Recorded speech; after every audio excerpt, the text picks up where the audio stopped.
What's up, YouTube? Today we're going to be talking about Reverse 99 pre-launch patch notes that's going to be available on launch of the Reverse 999 will be released in exactly 16 days from now. So we're going to take a look at the patch notes and see what the dev notes have to say. With that being said, let's get to it. So like you see here, I took it. I basically like copied and paste the screen because when I was trying to view it, it was small. So I did it for you guys, the viewers, to so you can take a look and see what the dev notes have to offer.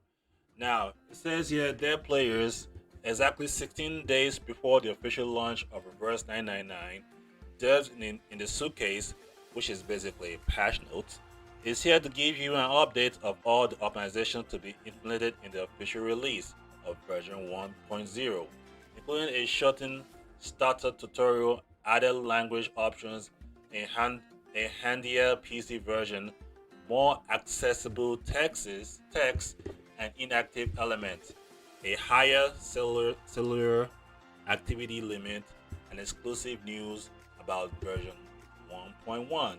Find details in the suit, which we're going to talk about. And they had facts and questions. Let's go ahead and look at them. The facts and questions. Number one, the mandatory starter tutorial can be tedious. Is there a way to get around this so I can start playing ASAP? The answer is we received feedback on the longer starter tutorial and made the following improvements of the official launch. Added the feature to skip each chapter in the prologue. Now you can simply tap the skip button to view chapter summary. Move the battle speed feature to an earlier stage. In the close beta, you must clear stage first to 6 to unlock the future. Where's the official launch? The future becomes available once you start stage of one. Now, this is very good because boy, when I tell you, like the speed, I don't know about you, but when I play game and you like use the fast speed and you don't use the fast and not option use fast speed, it can be very slow. Like fast speed is actually really good to speed up the game. Like, I don't know why they have like the games that comes out with the speed as a times one. Like the game is so slow. Now I understand it can the way that way you can see how the special abilities work, like frame by frame easily. But man, I don't know, I can't play games with like slow speed. It has to be like a little, up the speed a little bit, times two at least. Let's see. Move the end of mandatory tutorial to an earlier stage in the close beta. You must clear stage one of four before you can perform any operation as you want for the official launch. This has been improved and you can start doing anything you like after you clear stage one of one. That is good, meaning that you don't have to follow the tutorial anymore. After one of one, you can just do whatever you want. Move the availability of the homepage, events, character, and summon systems to after you have cleared stage one of one.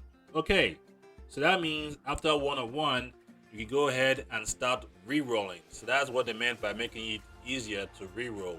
So now you have to like wait till you play up to 1.1-06 to start the re-roll. Like that was annoying. Like, dude, do you know?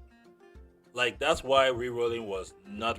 I wasn't doing re-roll at all in this game when it released. If that was the same thing I'm going to do in close beta to the official release. But that is good to see that they're actually like reducing it to just like the first stage. So that's good. Now would I reload? I'll probably just reroll one uh one time or twice depending on how fast the reroll is to get to the reroll. But after that, I'm just gonna go ahead and play the game because after all, rerolling is just a time I need to spend as little as possible to go ahead and just go ahead and enjoy the game. Let's see what else they got here. That's it for the first one. Let's go ahead and go to the second one, which I will change to the screen in a few moments. Now over here we have the second page, which basically tells you about the text language. Let's go ahead and see what text language and voice acting language will I be getting from the official launch. During the closed beta, voice acting language options are Japanese and English only. Would there be other options? The official launch includes the following language pack: Japanese, English, Simplified Chinese, Traditional Chinese, and Korean. Voice acting language are Japanese, English, Chinese, and Korean. You can also download language pack of your choice in the official launch. In addition to the default English language pack, you can download the other language resources when you start the game for the first time. Once downloaded, you can also choose the default voice acting language. You also optimize in-game language display logic when you start the game from the official launch. The game will automatically switch to the language that matches your system or device language. Currently, the game supports these languages: English, Simplified Chinese, Regional Chinese, Japanese, and Korean. Okay, this is good. They added like basically two more languages to the list. Well, just Japanese and English, last I checked. So they added two, which is good. Which I'm pretty sure they will add more languages as the game progresses, obviously.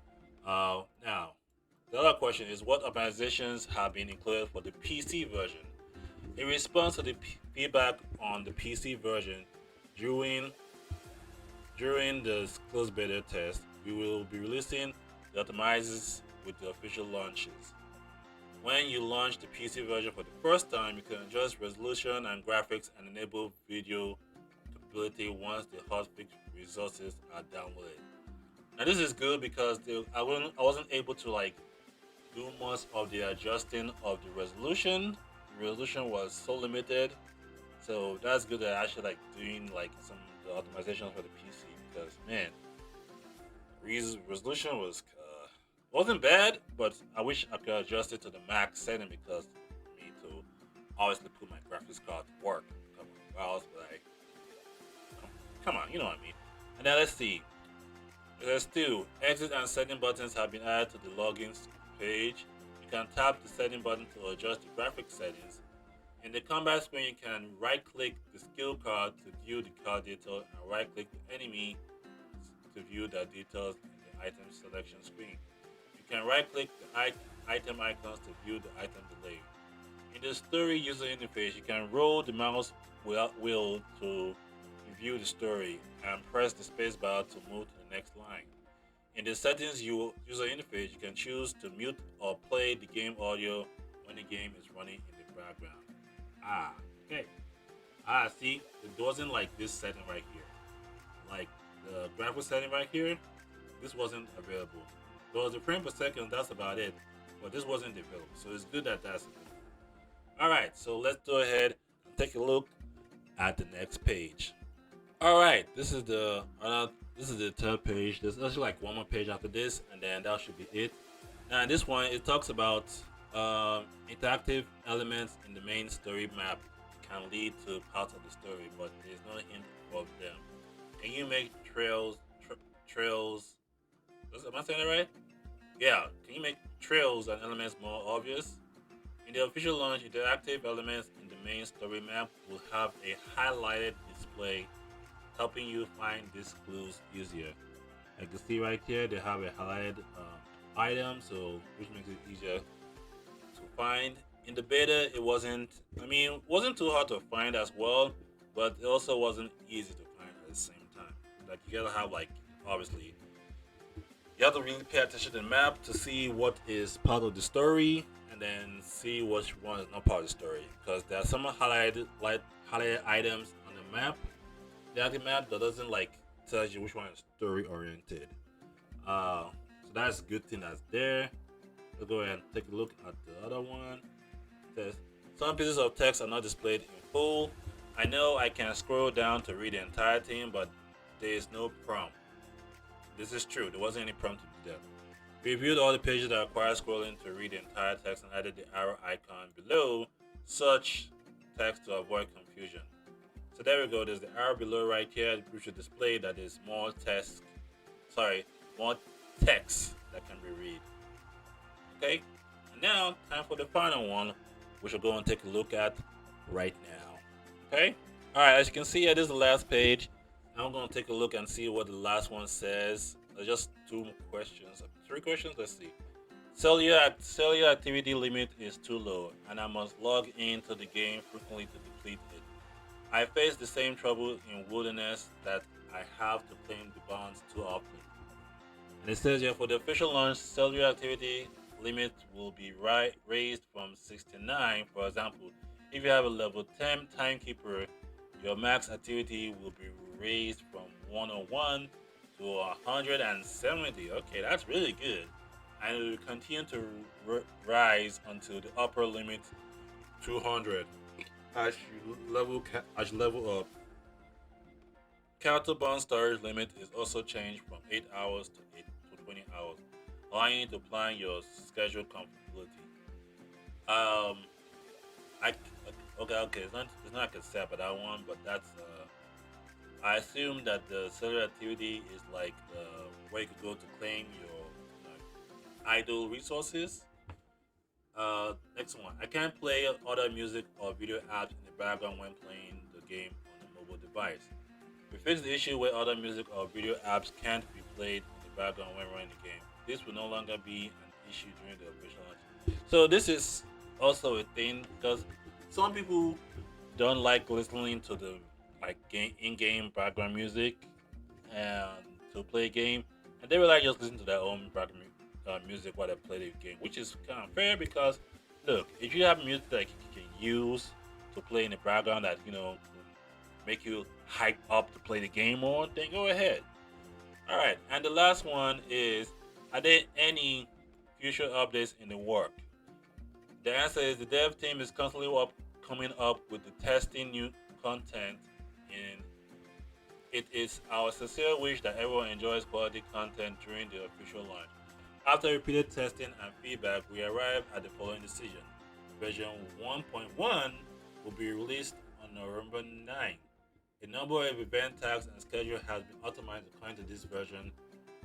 Accordingly, this version will be active for 28 days, so roughly a month. From version 1.2 onward, version durations will be adjusted to 32 days. So after the first version of release, which is version 1.1, then the versions after that will be basically a month and a half, which is basically what it is. So it says we're working on new event mode and story that will be rolled out gradually in future. We'll keep you posted about the latest changes in the upcoming volumes of devs in the suitcase, which is the patch notes. Thank you for your continued support, love, and patience. We'll look forward to braving the storm with you on October 26th. Reverse 999 Operations Team. All right. So, with that being said, this is actually really good notes that they put out. I'm just going to head and back out and then go back to original post. These are all good things that are coming out to the Reverse 999, which is actually good. Um, they're basically shutting the tutorial. You don't have to wait and like to play a whole chapter just to go reroll. You basically just have to like do one chapter and then just claim your pre-registration rewards and then do your reroll. So that's good. That's all good to know. This is actually some great quality of life changes. Hopefully, it just shows that they're actually like paying attention to people's like um, what they said is wrong with the close bed and everything. So I hope that they continue doing that moving forward on, because if like it is one thing that makes a game playable and enjoyable is that the developers are listening to the players' concern and what needs to be like done to fix it. That way, players can enjoy the game without having to worry about issues in the game that could prevent them from enjoying the game. This is all good. Um, and then that's all I have to say. Let me know what you think about all this update. Do you think these are all good? Do you think that they should add more of like more quality of life stuff to it? And if so, what are the quality of life that you think should be added based on things that you experienced from the close beta, and if you did play the close beta? Let me know in the comments below. Please like and subscribe for more Reverse 999 video, and I'll see you guys next time on the release date. Oh, and also don't forget I'll be streaming on October 26th on the global release date, which is most likely around 7 7:30 p.m. Central, or if the game doesn't come out around that time, it will be I'll be streaming it when the game officially launches. So, well, I'll be streaming at starting at 7:30. Then if it doesn't like launch at 7:30, then we'll go live and then play the game when it launches on that day. And with that being said, thanks for watching, and I'll see you guys next time. Peace.